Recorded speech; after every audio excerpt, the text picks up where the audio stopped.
Hello, my name is Claire Atkinson and I'm one of the children's physiotherapists with Highland Council. Over the next half an hour, we're going to think together about motor development. We're going to think about what motor skills are and how children develop them. That is the profile. We're going to think about what difficulties you might see a child having, their presentation, and finally, we're going to think about what you can do to help the child or young person that you know, the plan. It might be helpful for you to have the wheel grid available in front of you as we go through this so you can jot things down. A link to that can be found with the other videos in this series. So what are motor skills? Basically, they're anything we do with our bodies that involves movement. We often divide them into two categories: gross motor skills, which are the bigger movements like running and jumping, and fine motor skills, which include fine movements of our hands for handwriting and buttons, or our face, lips and tongue that we use for eating, drinking or speaking. So, what do children and young people need in order to move, in order to learn new motor skills? Well, the answer is the same whether we're thinking about complicated motor skills, like bike riding, learning a martial arts routine, or doing a really complicated Lego model, or whether the task seems more straightforward, like walking through to their bedroom, or picking up this glass and having a drink. Using an example of me having a drink from this glass, the first thing that I need is the motivation. I need to either want or need a drink, or in this case, to want to show you how to pick it up. I need the right tools. I need a glass that fits in my hand, that has liquid in it that I want to drink.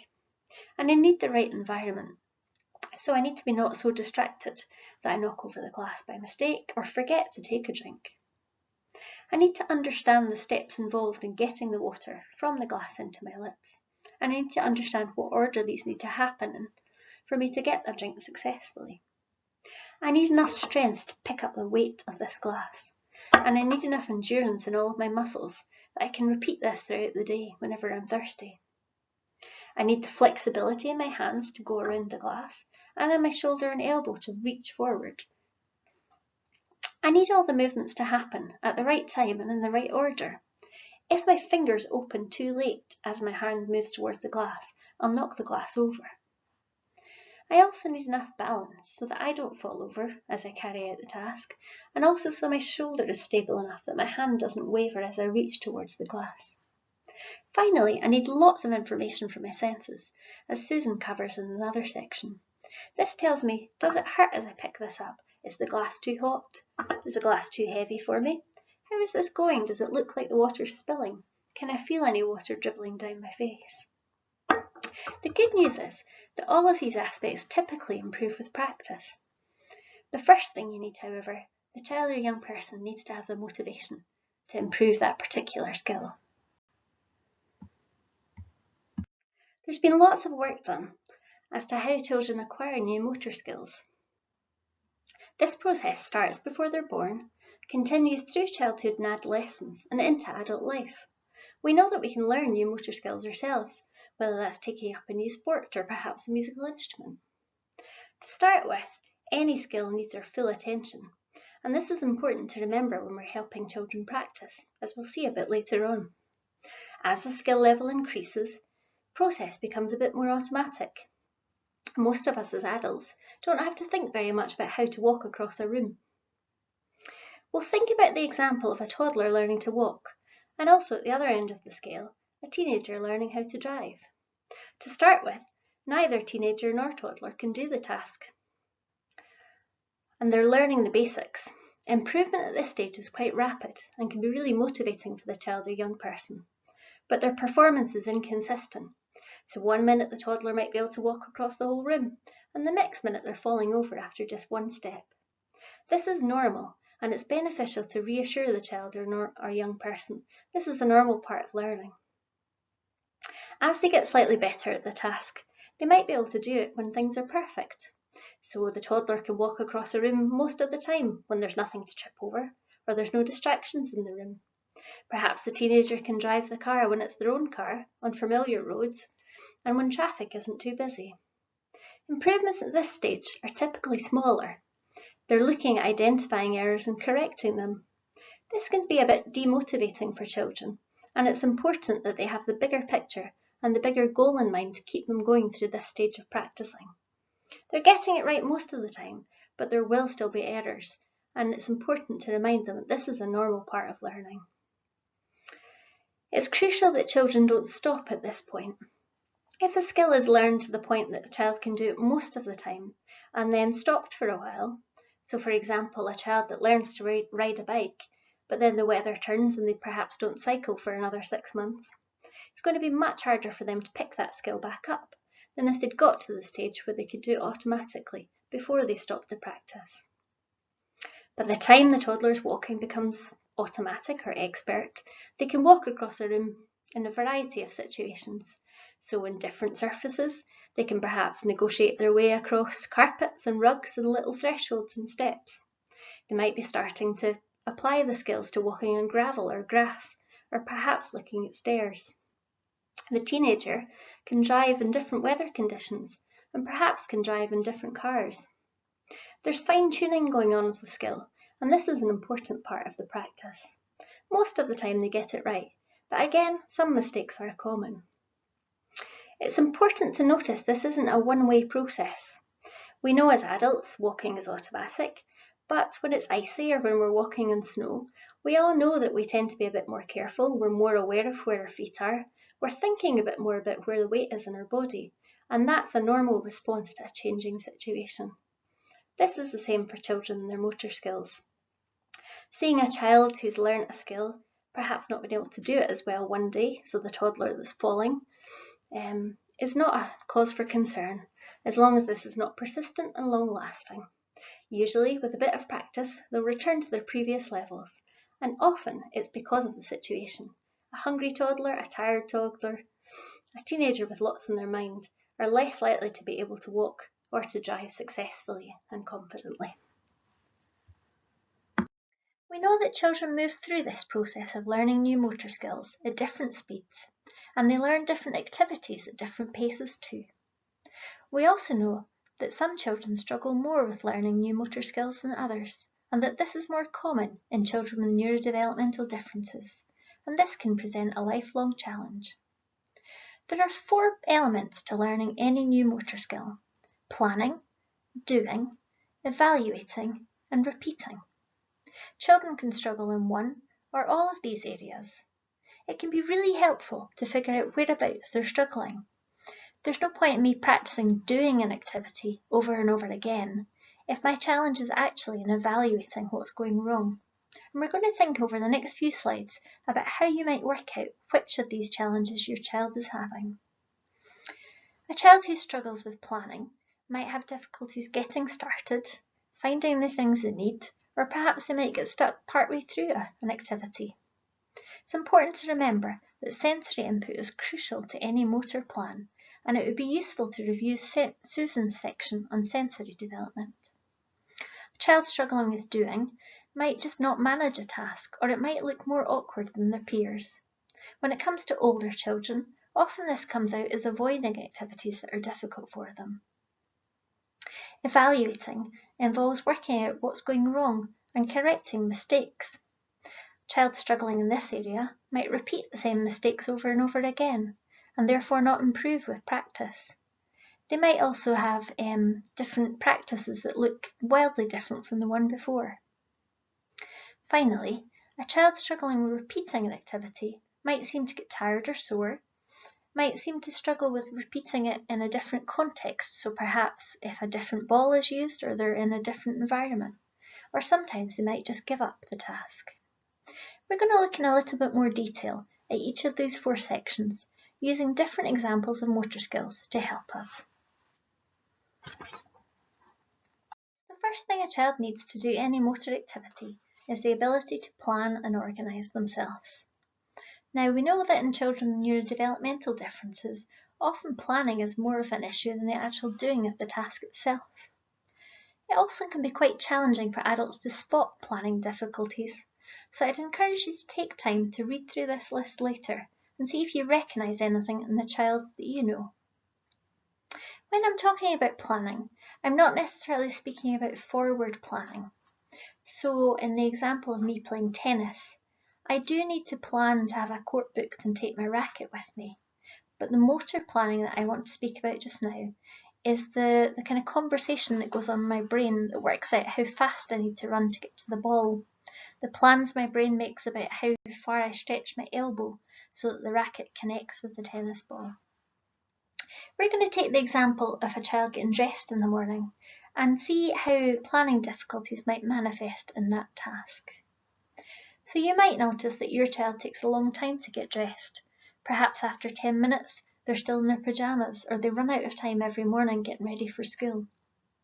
You might notice that they have difficulty getting their body into the right position to get dressed, so they miss the chair when trying to get their socks on, or they seem to struggle to find the sleeve of their jacket when they're putting that on.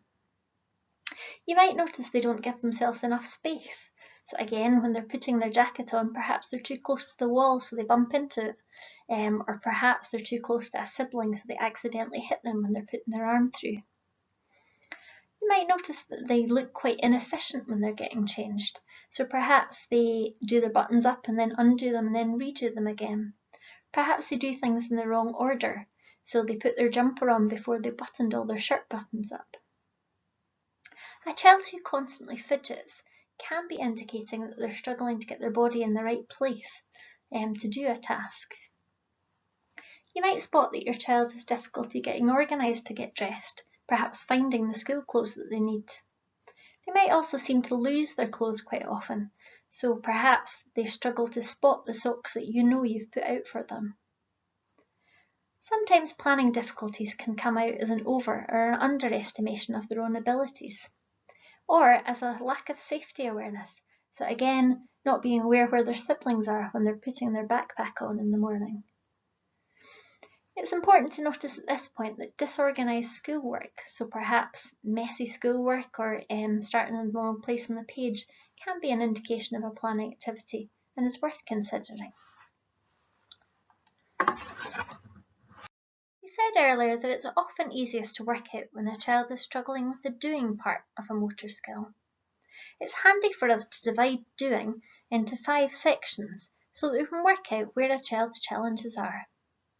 The first difficulty you might notice is in things like self-care skills, which includes toothbrushing, hairbrushing, getting dressed, bottom wiping, and for older children includes things like putting contact lenses in and doing makeup. Children can struggle with eating and speech, so they may avoid or have difficulty chewing foods. They may overfill their mouths or seem to choke a lot, or perhaps their speech is unclear or they're described as a messy eater.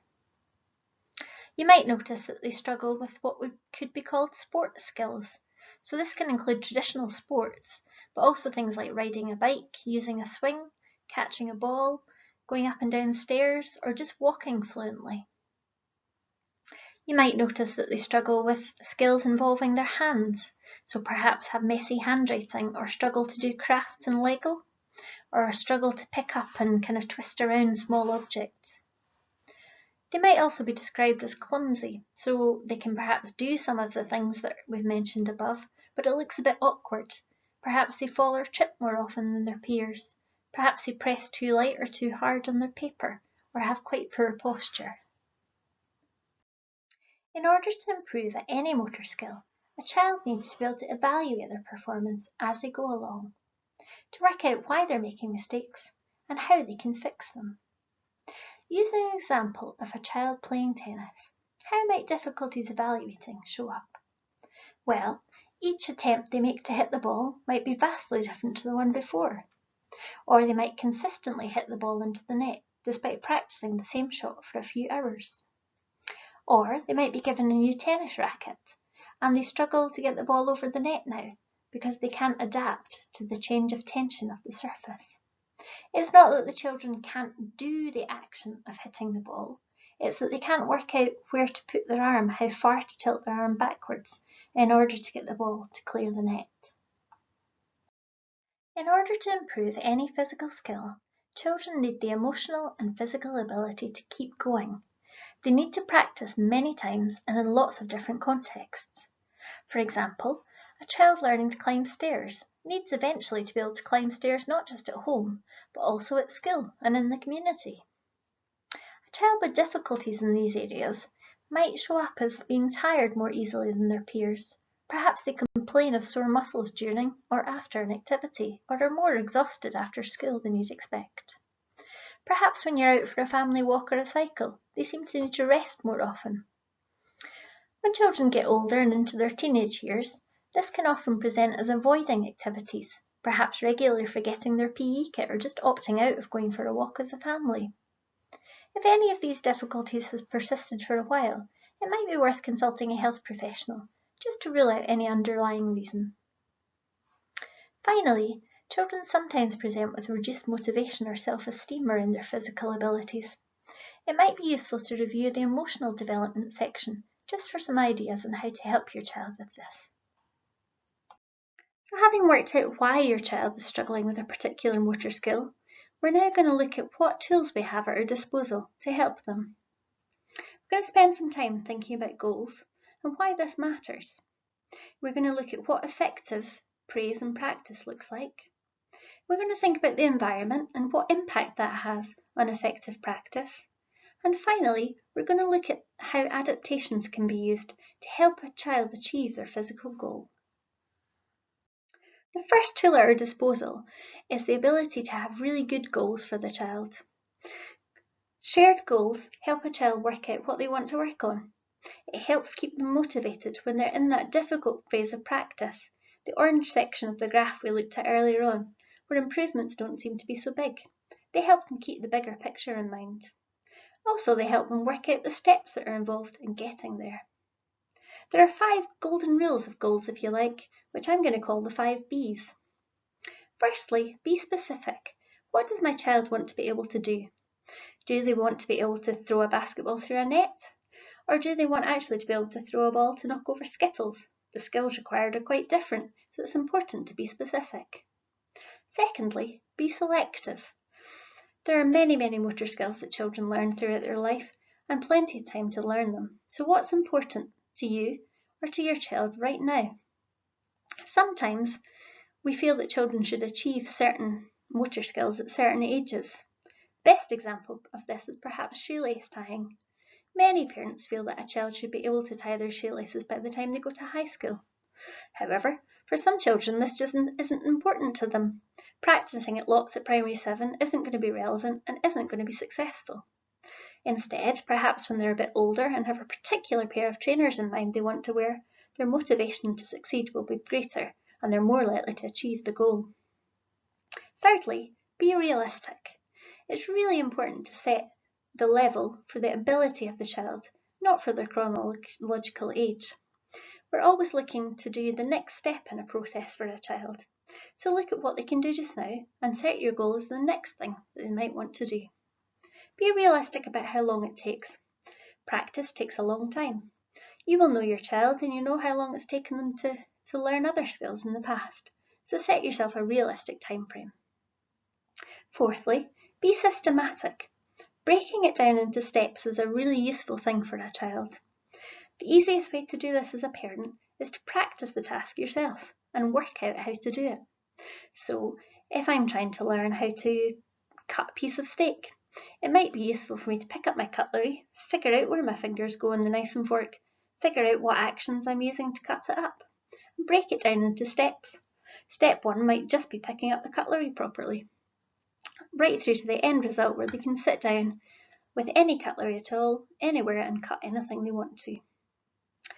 Fifthly, be adaptable. Review goals regularly and change if needed. Children's lives can be busy, priorities can change, and what they want to work on can change. Don't feel stuck to one goal just because it's been set before. Have a look back at your goals.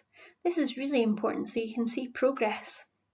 Especially if you've set your goals small enough, with small steps, reviewing progress can be really motivating. So if, for example, your child wants to be able to eat a meal out in a restaurant with their friends, your first goal, as I said, is picking up the cutlery. Once you've achieved that, tick that off, and that's a real marker of success for the child and for you if you're helping them. It might seem too obvious to have praise and practice as a tool we can use to help children with motor skills. However, We know that how we structure practice with children makes a big difference to how successful they are at learning a motor skill. Likewise, it's obvious that praise works to motivate children and can be a tremendous tool in any kind of learning. However, the way in which we praise a child can help them with the planning of movements and can have a big impact on how successful they are at achieving any kind of motor skill. What can we do then? Well, firstly, try not to give too many instructions at once. Especially for a child who struggles with planning a motor activity, having too many instructions to hold on to can make it more difficult for them to work out where their body needs to go to achieve whatever it is they're trying to. A really useful tool to use in your practice is the plan, do and check cycle. So, for example, if your child wants to learn to throw a frisbee and you plan to go out to the park and practice one Saturday, firstly, what you want to do is have a chat to them about how a frisbee flies. You might want to explain to them that the frisbee needs to stay flat, they need to straighten their elbow, and they need to let go of their frisbee when the frisbee's in front of them. Then you want to have a shot at it together. Perhaps they try and throw the frisbee towards you. Then you want to have a chat together and check what went wrong.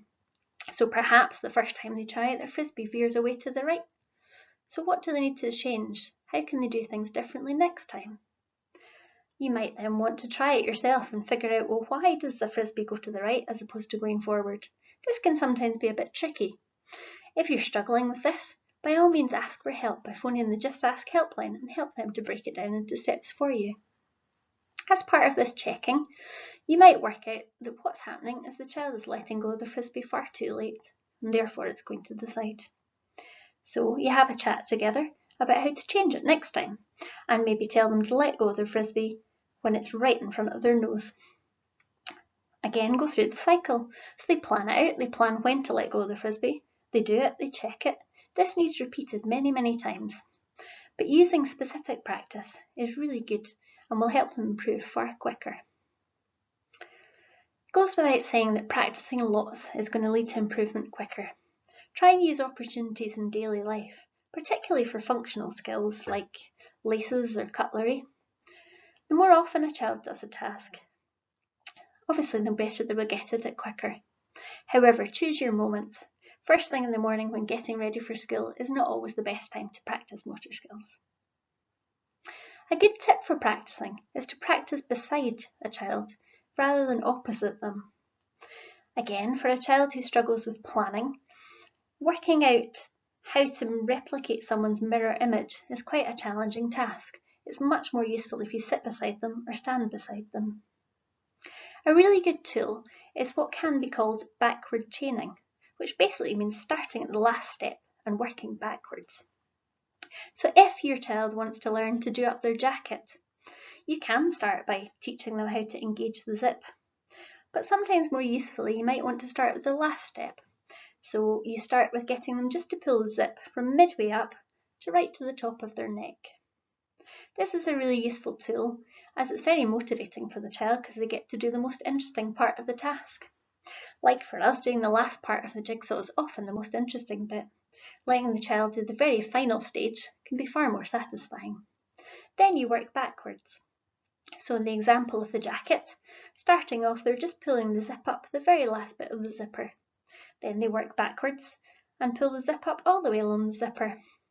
Then they perhaps work on engaging the zipper, and then they work back to putting their arms in and engaging the zipper and pulling the whole thing up so they've completed the whole task. Try and do some varied practice, so once they've learned the basics. So in our jacket example, it's good that they've learned to put one jacket on, but it's important that they can put their jacket on whatever they're wearing underneath, or perhaps being able to put different styles of jackets on and different fits of jackets. Varied practice is a crucial part of becoming an expert at a skill or getting to the stage where something is automatic. We need to be able to walk across a variety of different terrains. It's not enough just to be able to walk on concrete. We have to be able to walk on gravel, on grass, and in lots of different terrain, and this needs practice in all these different environments. Praise your child specifically. Tell them what's working when they're doing a task. So again, if we're taking basketball as our example, you could say, well done for getting the basket in the basketball hoop. That would be good, it would be good praise for them, but it might not help them as well with what to do next time. So instead you could say, "Well done, I saw that your hands were high enough up so that you pushed the ball into the net." Or, "Well done, I saw that you pushed hard enough to get the ball to go far enough to go through the hoop." Try and work out what exactly it is they're doing right, and then they'll know to repeat that the next time. This is especially important for children who struggle with evaluating.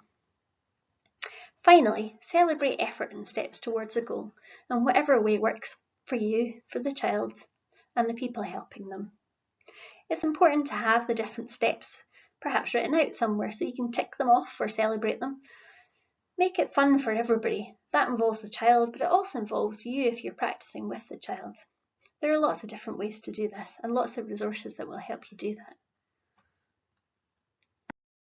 So we know that using the environment can either help or hinder a child when learning new motor skills. As discussed in the sensory section, it's important to reduce unnecessary distractions when learning a new task. As we thought about in the beginning with the graph, when a child is just learning a new skill, they need their full attention on that in order to learn it successfully. We can also use distraction in a positive sense. For example, if we're trying to teach a child to catch a ball, the more distracting that ball is, so if it's brightly coloured, has deep contrast, or perhaps is noisy, the easier it is for them to pay attention to that ball and not what's going on around them, and the more successful they are likely to be in catching it. It's important to make sure a child has a stable starting base for whatever activity they're doing. Most obviously, if they're trying to do kind of hand-based activities, so handwriting or crafts, a supportive chair with their feet on the ground and elbows that can rest on the desk can give them more of a chance to be successful. When it comes to kind of bigger motor skills like running, jumping and sports skills, kind of stable footwear that grip their foot and that give them a stable base to work from can be really helpful. It's important that they're comfy, have space, aren't too tired, hot or cold, hungry, rushed or stressed. This all makes practice less effective and makes their retention of motor skills less effective too. We can also use the environment to our advantage to help a child who struggles with planning. So you can use the helmet clip next to the bike handle to remind them to put the helmet on first. You can use marks on a tennis racket to remind them to put the thumb in the particular place. Use the environment to your advantage and minimise disadvantages. Finally, there are various adaptations we can make to help a child be successful in learning a motor skill.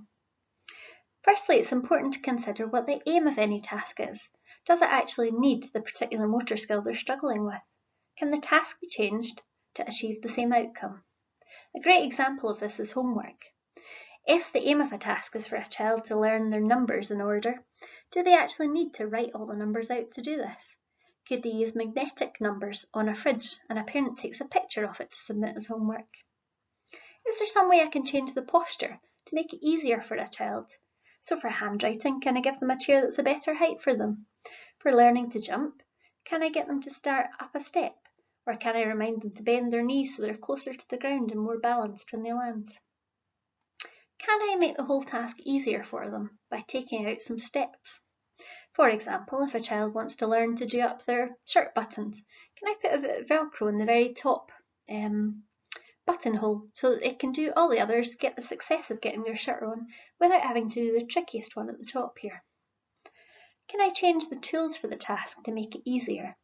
So a wider pen and a bigger ball are easier to handle. A lower saddle makes a bike more stable. A banister for stairs makes it more comfortable and safe for children. Easy tie laces are commercially available and can mean that a child can independently tie up their shoelaces without having to actually be doing shoelace tying. Could they use a bowl rather than a plate if they're out for dinner and they don't want to make a mess? Could they use thicker cutlery, shaped cutlery, or thicker pencils to make their writing easier for them? Can I adapt the tools that they're already using to make something easier? So if I've got a child who wants to be able to do their snack independently, would switching to a flip-top bottle rather than a screw-top bottle be easier for them? Could I put a wee tear in a snack bag or a packet of crisps so that they can open it themselves rather than to ask for help? As with everything, it's really useful to share what works with others so that the child gets the ability to practice in different contexts and achieve success in all these different places. As with all the other sections, there's a resource page at the end. Please visit that, and as ever, if you have any questions or need some support in working on your child's motor skills, please don't hesitate to contact the Just Ask line. Details for that again are at the end of the presentation.